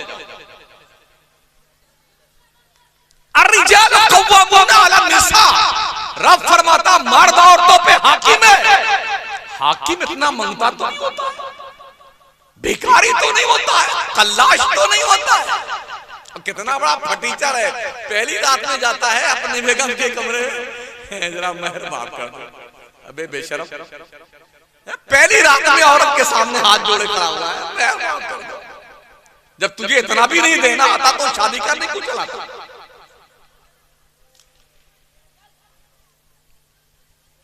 ये अलग मिजाज है। हमारे राजस्थान में नकद महर चलता है। इधर कबिल तो किया गया, पैसा निकाल महर का। वकील साहब महर का पैसा ले जाके दुल्हन को देके आते हैं, ये तेरा महर का पैसा है, इसलिए कि पता है ना रात भर में मामला बदल जाएगा और माफ वालेगा। इसलिए औरतों को चाहिए ये ज्यादा पढ़े लिखे ताकि इन्हें पता चले इनका हक क्या है जौहर पर। वलहुन्ना मिस्लुल्लज़ी अलैहिन्ना बिल मारूफ, जिस तरह से औरतों के ऊपर मर्दों के हक आते हैं, ऐसे ही औरतों के हक मर्दों पर भी आते हैं। क्योंकि औरत अपना हक जानती नहीं है तो मर्द लोग औरतों का ब्लैकमेल करते रहते हैं। यानी एक कॉन्सेप्ट है, औरत घर की गुलाम है। महोदय जी, औरत को इस्लाम ने गुलाम और कनीज नहीं बनाया है, औरत को इस्लाम ने घर की मलका बनाया है और ये पावर दिया है। अगर बेटी पैदा हो, बाप और माँ खुश होकर के परवरिश करें और इज्जत से शादी कर दे, तो मुस्तफा ने बेटी की परवरिश पर माँ बाप को जन्नत की बशारत दी। ये भी पैगंबर इस्लाम ने फरमाया। ओ बच्चों, चाहे अल्लामा हो, चाहे मुफ्ती साहब हो, चाहे पीर साहब हो, नबी फरमाते अल जन्नतु तहत अक़दामिल उम्महात, तुम्हारी जन्नत तुम्हारे माओ के कदमों के नीचे रख दी गई। ये इस्लाम है, इस्लाम जो किसी का हक नहीं मारता। हमारी जन्नत काबा के दीवारों के साए में नहीं है, हमारी जन्नत माओ के कदमों के नीचे है। ये इस्लाम है जिसने माँ को ये वक़ार अता फरमाया, ये इज्जत। सोचिए और 100 बार सोचिए।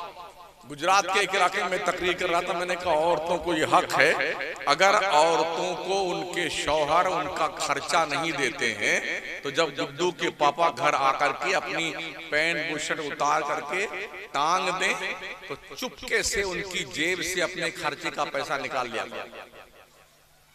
जी, ये चोरी में नहीं आता है, ये तुम्हारा हक है।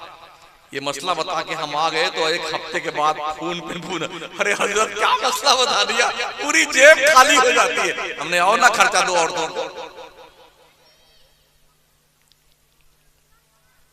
कहा लिखा हुआ? हमने कहा जब कादी साहब निकाह पढ़ाते हैं तो क्या कहते हैं, फलाना बिनते फलां को आपके निकाह में दिया जिसका मेहर नकद या उधार नानो नफका के साथ में इतना है। ये नान और नफका क्या है? रोटी और खर्चे का पैसा है महोदय जी, ये दिया कीजिए बीवियों को, वरना ऐसे पैसे तुम्हारे साफ होते रहेंगे। तो औरतों को चाहिए वो तालीम हासिल करें ताकि इनका हक गसब न किया जाए शौहरों की तरफ।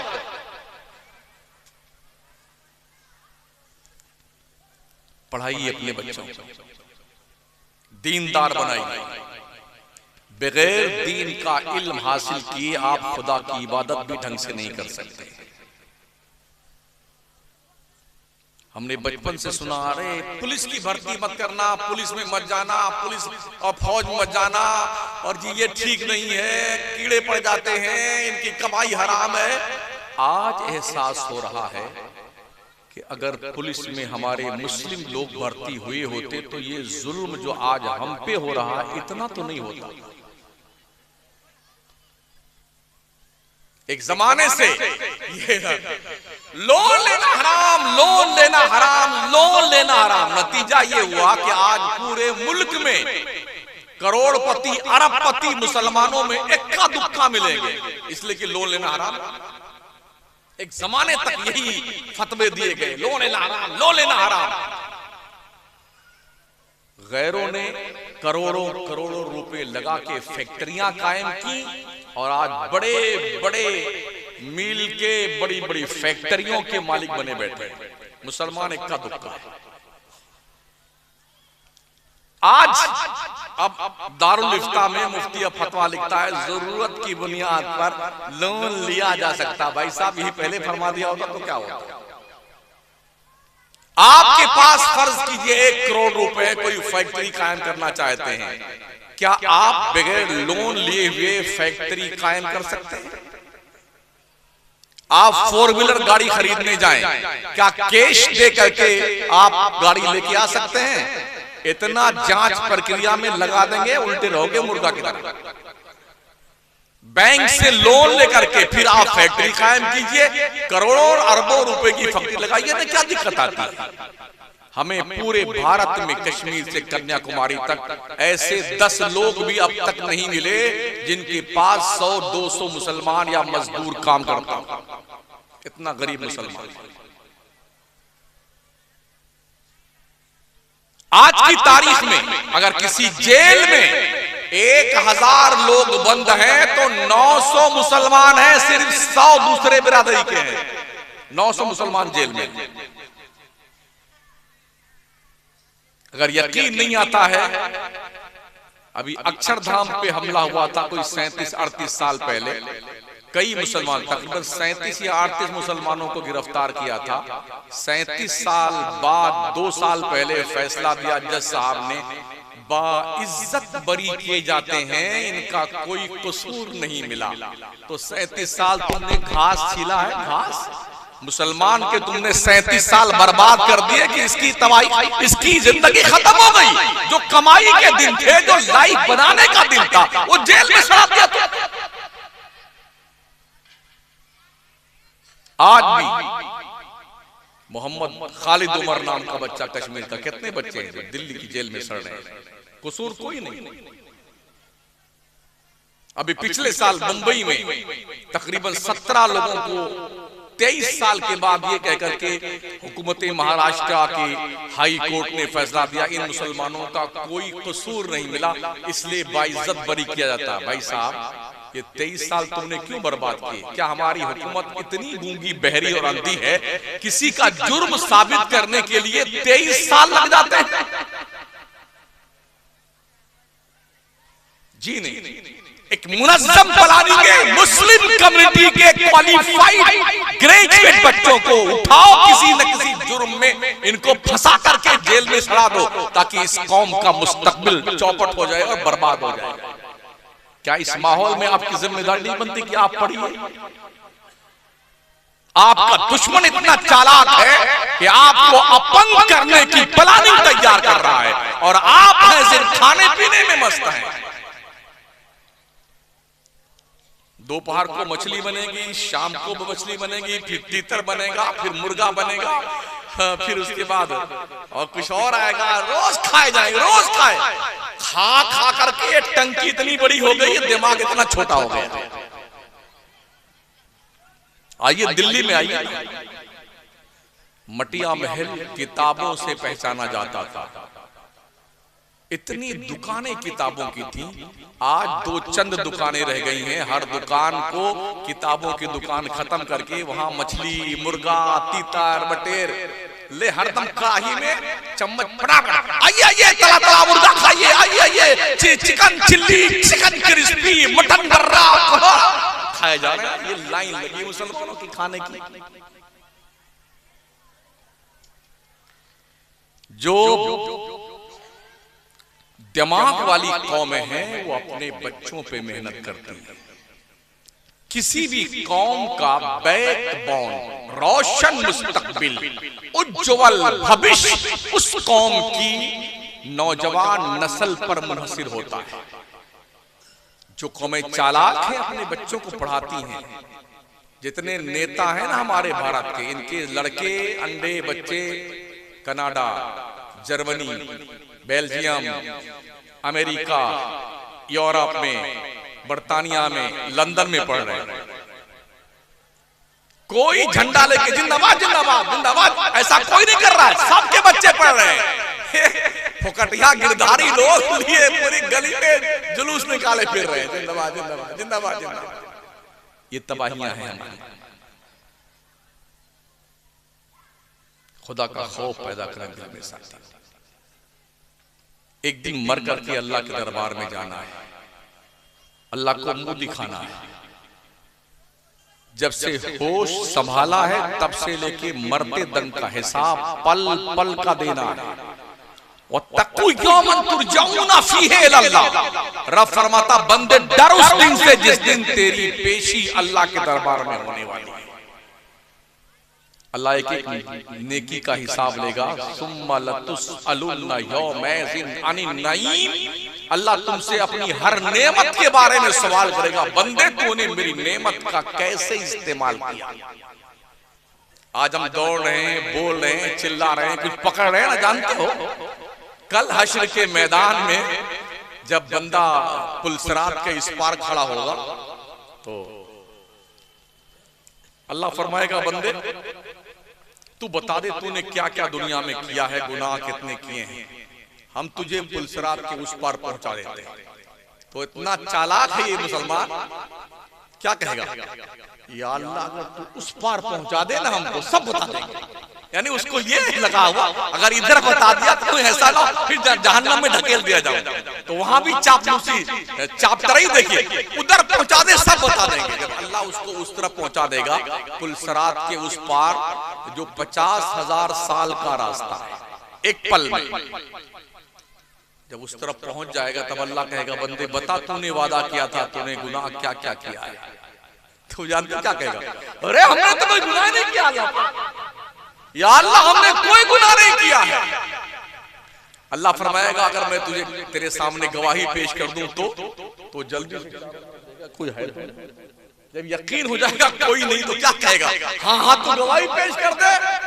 अब अल्लाह फरमाता, अल-यौमा नख्तिमु अला अफ़वाहिहिम व तुकल्लिमुना अयदीहिम व तशहदु अर्जुलुहुम बिमा कानू यक्सिबून। आज के दिन हम तुम्हारे मुंह पे मुहर लगा देंगे, ये मुंह बंद कर देगा अल्लाह, और हमारे खिलाफ ही हमारा हाथ गवाही देगा। या अल्लाह से बोलेगा, या अल्लाह तूने मुझे बनाया था अच्छा काम करने के लिए, इस बंदे ने मेरे हाथ के जरिए से फला फला गुनाह किया। ये पैर बोलेगा, या अल्लाह तूने बनाया था इस पैर से चल करके मस्जिद में आने के लिए, नेकियों के मकामात तक जाने के लिए, लेकिन अल्लाह ये इस पैर से मस्जिद तक नहीं गया, सिनेमा हाउस गया था, जुआ के अड्डे पे, शराब के अड्डे पे, जुल्म करने, गुनाहों के डगर पे गया था। जब वो बंदा देख रहा है, मेरा हाथ मेरे खिलाफ, मेरा पैर मेरे खिलाफ, तो बिल्कुल सटपटा जाएगा। अब तो चोरी पकड़ी गई रंगे हाथ, तो बड़े हसरत से अल्लाह के रहमत की तरफ देखेगा कि अब तो मारे गए कायदे से। अल्लाह की रहमत जोश में आएगी, रब फरमाएगा, जा बंदे तेरी ये मजबूरी देख के हम तुझ पर रहम करते हैं, जा जा जन्नत में चला। तो क्या इसका मतलब ये है कि ये सोच करके कि हमारे साथ भी ऐसा ही होगा तो कुछ भी करो और अल्लाह तो भेज ही देगा जन्नत में। कितने भी गुनाह कर लो अल्लाह तो बख्श देगा। कलमा तो पढ़ ही रहे हैं ना मुसलमान, ला इलाहा इल्लल्लाह मुहम्मदुर रसूलुल्लाह पढ़ लिया हमने, अब पूरी जिंदगी सिर्फ गुनाह करो, अल्लाह बख्श देगा, जन्नत भेज देगा। क्या इसका ये मतलब है? जी नहीं। कलमे की फजीलत अपनी जगह पे, मन क़ाला ला इलाहा इल्लल्लाह फदखलल जन्नह, अल्लाह के नबी फरमाते हैं जिसने ला इलाहा इल्लल्लाह कह दिया वो जन्नत में दाखिल हो गया। तो जितने भी फिरके हैं ना हिंदुस्तान में, दुनिया भर में 73 फिरके उम्मते मोहम्मदिया में बताए गए हैं ना, 72 जहन्नम में जाएंगे, एक ही जन्नत में जाएगा, और ये सब कलमा पढ़ने वाले हैं। तो क्या सब जन्नत में जाएंगे? मन क़ाला ला इलाहा इल्लल्लाह फदखलल जन्नह। जनाबे इरशाद महोदय जिन्होंने मेरी तकरीर पे टिप्पणी फरमाई है, उनसे मैं अर्ज करूंगा ये वीडियो उन तक पहुंचे, आप फरमाएं क्या ये इसका मतलब है मन क़ाला ला इलाहा इल्लल्लाह फदखलल जन्नह? तो सभी पढ़ रहे कलमा? जी नहीं। इदा सबत शय सबता बिलवाज़िमिही, जब कोई शय साबित होती है तो अपने लवाज़िमात के साथ साबित होती है। आपने कलमा पढ़ लिया, अब आप बने मुसलमान। अब मुसलमान की जिम्मेदारी क्या है? 5 वक्त की चुपचाप नमाज पढ़ते रहो। मेरे करीम आका क्या फरमाते? मन तरक सलात मुतअम्मिदन फकत कफर, जिसने एक वक्त की नमाज जानबूझ के छोड़ दी उसने काफिरों जैसा काम किया। मेरे पैगंबर फरमाते जिसने एक वक्त की नमाज छोड़ी उसका नाम जहन्नम के दरवाजे पे लिख दिया जाता है। एक काफिर और मुसलमान के बीच फर्क सिर्फ नमाज का है। मेरे आका फरमाते हैं जिसने एक बार नमाज छोड़ दी वो 2,86,00,000 साल जहन्नम में जलाया जाएगा। अस्सलातु इमादुद्दीन व मन अकामहा फक़द अकामद्दीन व मन तरकहा फक़द हदमद्दीन। दीन का नमाज दीन का सुतून है। जिसने नमाज कायम किया उसने दीन कायम किया, जिसने नमाज छोड़ दी अपना दीन उसने ढा दिया। पैगंबर फरमाते हैं बंदे इबादत कर अपने परवरदिगार की, अंत अबुदल्लाह काइन्नका तरा फ़इन लम तकुन तरा फ़इन्नहु यराक। अपने रब की इबादत ऐसी कर जैसे तू खुदा को देख रहा है, और इतना यकीन तेरा नहीं जमता, कम से कम ये ध्यान रख तेरा खुदा तुझे देख रहा है। हम क्या देखते हैं, हमारे लोग नमाज तो सीखते नहीं इमाम साहब पास आकर के मौलाना के पास में, तो नमाज पढ़ना आता नहीं है ज्यादा लोगों को। जब मस्जिद में आएंगे तो ऐसे तिरछे देखेंगे बगल वाला कैसे नियत बांधता है, ऐसे। अब नियत बांध लेने के बाद कुछ पंखा देखते रहते हैं, कोई इमाम साहब का कुर्ता पजामा देखते रहते हैं, फिर ऐसे तिरछे देख लेंगे कैसे रुकू करता है। सीखते क्यों नहीं? नमाज में चक्कर बकर देखते हो। अल्लाह के नबी फरमाते जब बंदा हालत नमाज में इधर उधर देखता है तो अल्लाह फरमाता बंदे क्या मुझसे भी ज्यादा खूबसूरत तुझे कुछ दिखाई दे रहा है? कहां देख रहा है? मेरी बंदगी कर रहा है, कहां देखता है?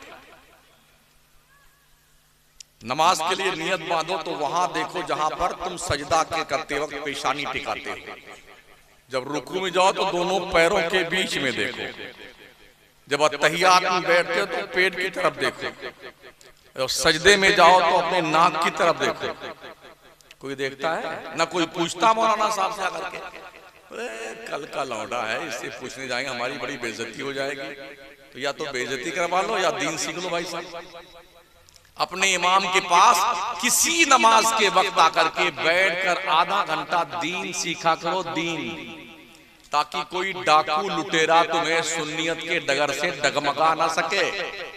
दीन सीखो, अकीदा सीखो, अमल सीखो। नमाज कैसे पढ़ी जाती है, नमाज में फराइज कितने हैं, शरात कितनी, नमाज के वाजिबात कितने हैं, अल्लाह कैसे राजी होता है, ये तरीका सीखो इमाम से। वो भी फ्री में नहीं, नजराना देकर के, क्योंकि तनख्वाही बहुत ज्यादा देती है हमारी कौम इमाम, 5-7 हजार 8 हजार देते देते मौत आने लगती है। मुझे नहीं पता यहाँ इमामों की तनख्वाह क्या है, लेकिन हालात पूरे मुल्क के जैसे। 10,000 बहुत हो गए। मतलब ये कि इमाम के ना बीवी है ना बच्चे हैं, कोई नहीं। भाई सबके भी बच्चे हैं, ढंग की तनख्वाह दिया करो ताकि इमाम ईमानदारी से नमाज पढ़े, जिम्मेदारी के साथ। ठीक है ना? हमने देखा है कुछ लोगों को नमाज पढ़ाते पढ़ाते मार्केट पहुंच जाते हैं। कभी 3 रकात वाली नमाज में 2 रकात पे सलाम फेर लेते हैं, कभी 2 वाली को 4 पे सलाम फेरते हैं। जब हमने कुछ लोगों से पूछा, बोले हज़रत क्या बताएं, जब नियत बांध लेते हैं तनख्वाह बहुत कम है, तो फिर कभी सोच या अल्लाह टमाटर 40 रुपए किलो है, या अल्लाह पेट्रोल 100 रुपए, या अल्लाह लहसुन भी 100 रुपए किलो हो गया, या अल्लाह फीस देने का नंबर आ गया है, गैस का सिलेंडर खत्म हो गया, अभी जाएंगे तो गुड्डू की अम्मा फिर कहेंगे पैसा लेके नहीं आए। तो उसी में हजरत भूल जाते हैं रकात कितनी हुई।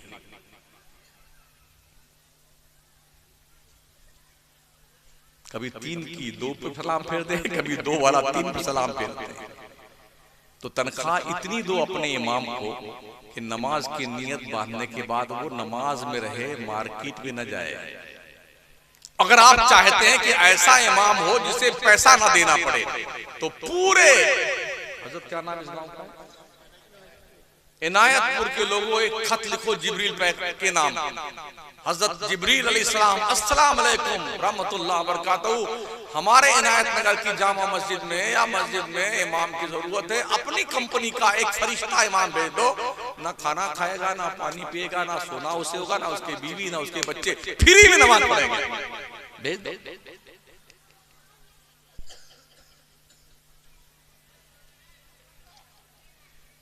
माओ बहनों अपनी बच्चियों से क्लोज होकर के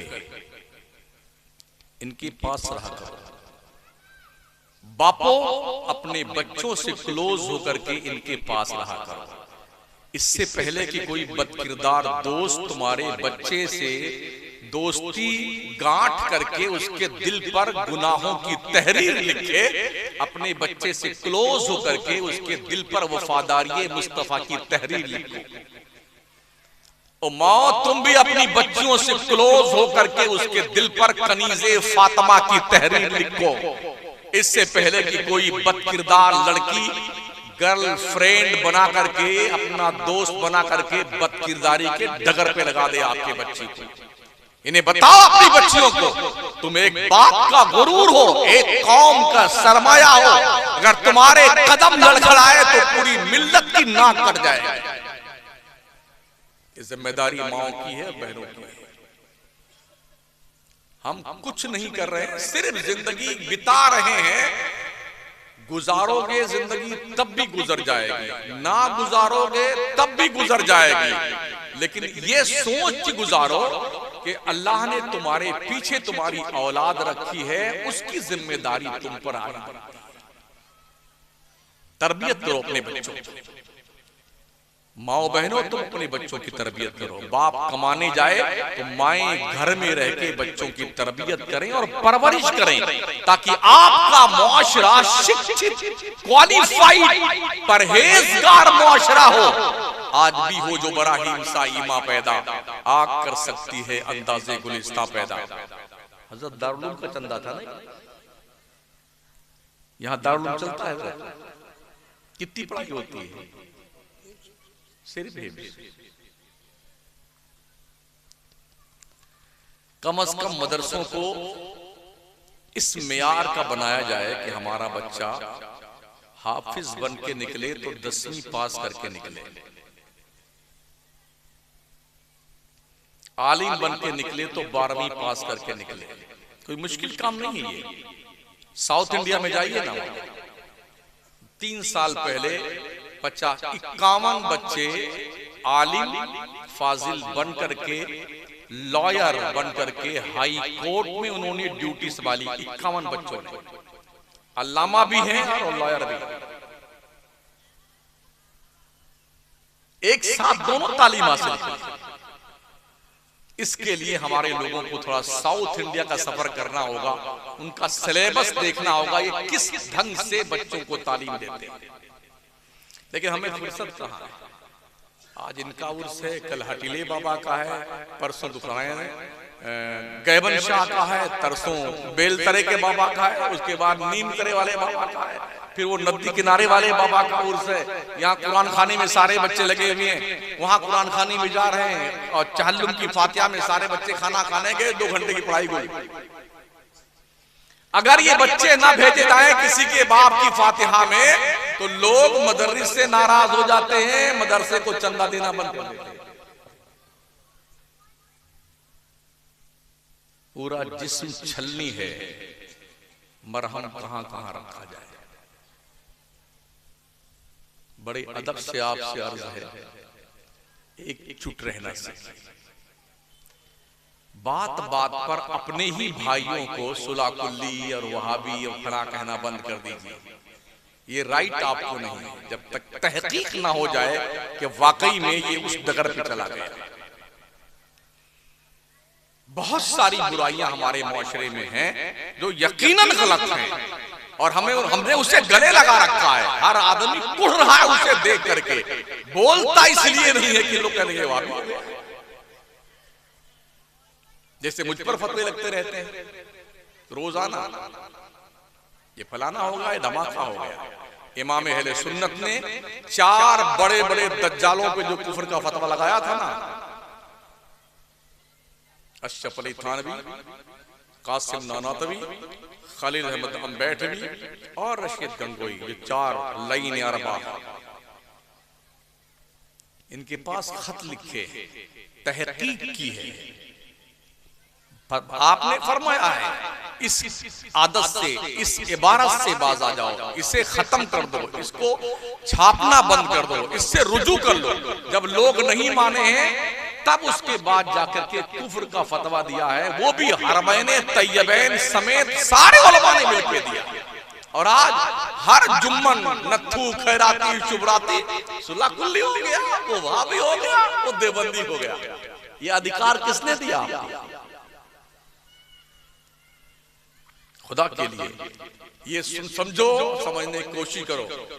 ये फरमाया गया है हदीस शरीफ में, अगर आपने किसी को वहाबी कहा, सुला कुल्ली कहा, काफिर कहा और वो वाकई में वो नहीं है, तो कहने वाला वहाबी, देवबंदी या काफिर हो जाएगा।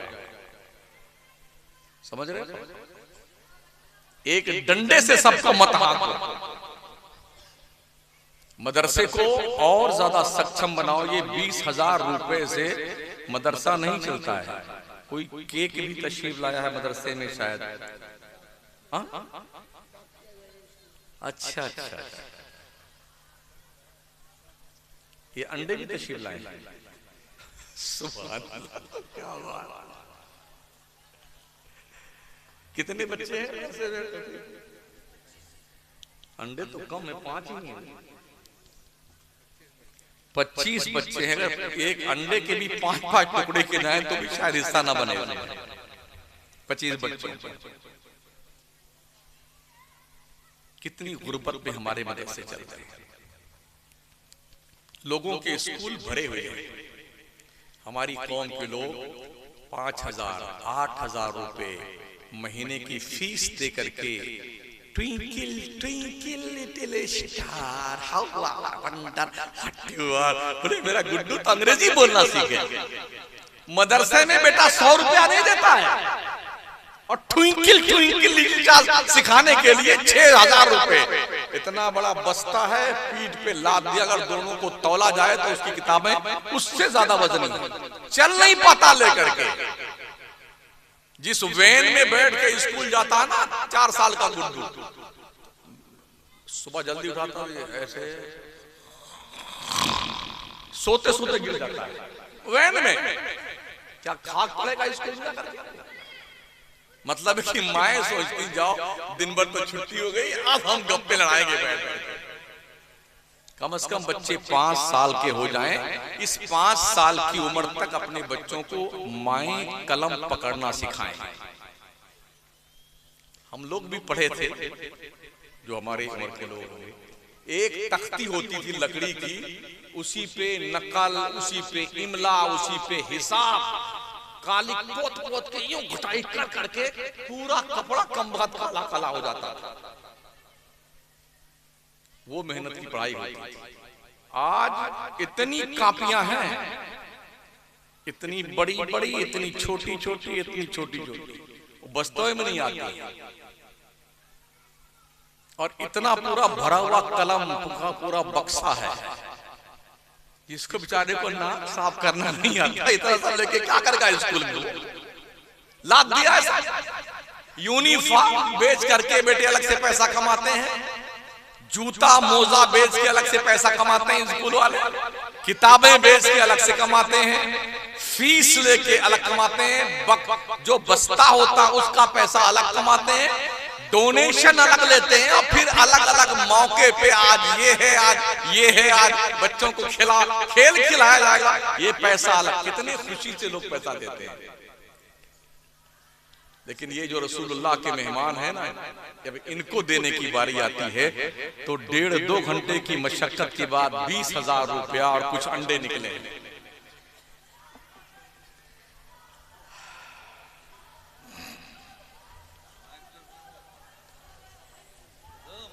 खत्म। नारे तकबीर, नारे तकबीर। हज़रत तशरीफ ले आए हैं, इनके रुखे ज़ेबा की ज़ियारत करें। अभी कलमाते खैर से मुस्तफ़ीज़ होंगे आप। मैं अर्ज कर रहा था, अपने बच्चों को मौलाना भी बनाइए, हाफिज भी बनाइए, अपने बच्चों को वकील भी बनाइए, अपने बच्चों को डॉक्टर भी बनाइए, अपने बच्चों को पुलिस में भर्ती करवाइए, फौज में डलवाइए, अपने बच्चों को IAS अधिकारी, IPS अधिकारी बनवाइए, पैसे खर्च कीजिए, अपने बच्चों को बेहतरीन ताजिर बनाइए। ये सब मेहनत कीजिएगा तब होगा, ऐसे नहीं होगा। ये बात दिमाग से निकाल दीजिए कि पुलिस की भर्ती में जाना जायज नहीं है, ये नौकरी जायज। जी नहीं, आज बहुत जरूरी है कि आप पुलिस में जाएं, ताकि आप पर जो अत्याचार हो रहे हैं उसमें कुछ तखफीफ तो हो। पढ़िए, मेहनत करें साथियों। ये भी अर्ज कर दूं मैं चलते चलते, जलसे सिर्फ 12 बजे तक किया कीजिए। कोई जरूरी नहीं कि 10 मौलाना बुलाइए, 2 या 1 मुकर्रिर या 1-2 शायर उन्वान देके तकरीर करवाएं, ताकि आपके इल्म में इजाफा हो। हर आदमी एक ही टॉपिक पर गुफ्तगू फरमा के चला जाता है। हमने भी मैक पे गुफ्तगू की, हमारे बाद खतीब वो भी वही आयत पढ़ेंगे और फरमाएंगे मैं अब अलग नुक्ता बयान, इसमें और क्या नुक्ता बयान हुआ ऐसा, ये बटन यहाँ लगा हुआ, ये इधर चुंबक है, इधर ये लगा हुआ, यही है ना, क्या नुक्ता निकालते हो उसका? भाई कोई नमाज पे तकरीर कर रहा है, कोई ज़कात पे कर दे, अमाले सालिहा पे कर दे, हुस्ने सुलूक पे कर दे, अखलाक़े मुस्तफ़ा पे कर दे, वलियों की फजीलत पे कर दे, बुजुर्गों के मकामात पे कर दे, रिज़्क़े हलाल पे कर दे। एक मुसलमान का गैर मुस्लिम से ताल्लुक कैसा होना चाहिए उस पर तकरीर हो जानी चाहिए। जिस मुल्क में आप रहते हैं उस मुल्क की जिम्मेदारियां आपके लिए क्या हैं उस पर कोई तकरीर कर दे। सियासत के मैदान में मुसलमान को लाजमी तौर पर आने की जरूरत है ताकि आपकी हिस्सेदारी को बरकरार रखा जा सके। लेकिन क्या कीजिएगा, बस खाए पिए मस्त है, कुछ नहीं मिलेगा सिवाय खाली हाथ। आज की तारीख में कोई किसी की शिकायत नहीं सुनता है। आप घूमते रहिए, आपकी फाइल घूमती रहेगी, कुछ वैल्यू नहीं है आप। वरना क्या वजह है, दिल्ली में जो हिंदुस्तान के आजादी में कुर्बान होने वाले लोग रहे हैं ना, 83,000 लोगों के काउंटिंग करके तादाद लिखी गई। 83,000 में से 63,000 सिर्फ मुसलमान हैं जिन्होंने हिंदुस्तान में कुर्बानियां दी हैं। 20,000 में सब है, 63,000 तनहा मुसलमान हैं, लेकिन हमारी कुर्बानियों का कोई वैल्यू नहीं है। तो हमें डॉक्टर भी चाहिए, इंजीनियर भी चाहिए, लॉयर भी चाहिए, मुफ्ती मौलाना भी चाहिए, खतीब भी चाहिए, और ताजिर भी चाहिए, अधिकारी भी चाहिए, फौजी भी चाहिए, कर्नल जनरल भी चाहिए, तभी जाकर के आपके मुआशरे में कुछ तरक्की हो सकती है। हुजूर करीम के दामन से वाबस्ता रहिए, वलियों के दहलीज पर आते जाते रहिए। औरतें मज़ारों पे ना जाया करें, ना बाजार जाया करें। मर्दों, तुम्हारी जिम्मेदारी है कि बाजार से सामान खरीद कर लाके औरतों को दे के जाओ, ताकि तुम्हारी बीवियां बाजार की सैर करने न जाएं। ये आपकी जिम्मेदारी है। आपने निकाह कबूल करते वक्त सब संभाला हुआ जिम्मेदारी, तभी जाकर के कुछ हालात सुधरेंगे। जितने भी बातिल फिरके के लोग हैं, अहले सुन्नत वल जमात के अलावा जिस अहले सुन्नत वल जमात को मसलके आला हजरत कहा जाता है, उनसे दूर रहें। ना ऐसे लोगों के यहाँ शादी ब्याह में जाएं, ना उनके यहाँ शादी ब्याह करें। सुन्नी के यहाँ ही रिश्तेदारी करे, किसी गैर के नहीं। आपकी नमाज सिर्फ अहले सुन्नत वल जमात के पीछे जायज है, किसी गैर अहले सुन्नत वल जमात के पीछे नहीं। बस एक चंद गुजारिशात थी जो मैंने आपकी खिदमत में नजर की हैं। अगर कुछ समझ आया हो आपको तो थोड़ा बदलाव ले आइए। बापू, जब फजर में पढ़ने जाओ नमाज तो अपने बच्चों को जगा के मस्जिद में लेके जाओ। माओ बहनों, सुबह तुम जब जागो फजर में तो अपनी बच्चियों को जगाओ, बच्चों को, ताकि उनकी आदत पड़े नमाज पढ़ने की। कितना अच्छा घर है वो, जब सुबह बच्चे जागे तो वो देखे मेरा बाप वुजू कर रहा है, मेरी बहन सज्जे में है, मेरी माँ कुरान पढ़ रही है, तो ऐसे बच्चे जब ये माहौल देखेंगे ना तो वो भी नमाजी बनेंगे। हर मुसलमान के घर में एक मिनी लाइब्रेरी होनी चाहिए जिसमें अपने मसलक की किताबें हों, ताकि आपके बच्चे कुछ वक्त उस किताबों को पढ़ करके इक्तिसाबे फैज कर लिया जाए। अगर ऐसा हमने कुछ किया तो बहुत कुछ बदलाव आ सकता है, वरना ठीक है जलसे करते रहिए, लाखों करोड़ों सालाना खर्च करते रहिए। अगर इसका कुछ रिफंड चाहते हैं तो बदलाव लाना पड़ेगा। जलसों पे पैसे कम खर्च कीजिए, इन पैसों को मकसद के लिए इस्तेमाल कीजिए।